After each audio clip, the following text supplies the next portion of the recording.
Hello back to my channel, my name is Ayesha. Today's video तो guys मैं बहुत थक चुकी हूँ। मैंने एक बर्सन बनाने आपको दिखाती हूँ।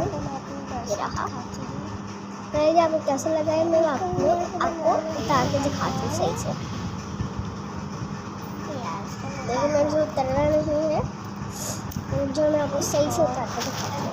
तो रुक जाए दिखाती हूँ आपको।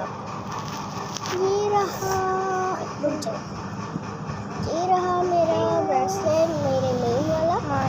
बहुत अच्छा लग रहा है ना, मेरे नेम वाला है और क्यूट सा भी पर्पल कलर का, क्योंकि purple colour my favourite colour is purple. Guys ये आपको कैसा लगा है? कोई मेरे पास आगे बनवा सकता है, मैं 60 रुपीज़ लूँगी। और जो भी है वो बहुत पसंद होता है, मेरे हाथ भी अच्छे लग रहे हैं।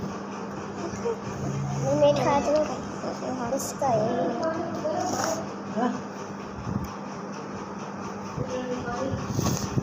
तो ये आपको कैसा लगा लाइक कर, सब्सक्राइब कर, बेल आइकन को जरूर दबाएं, तभी मेरे सबसे पहले आपको पता चले। बाय।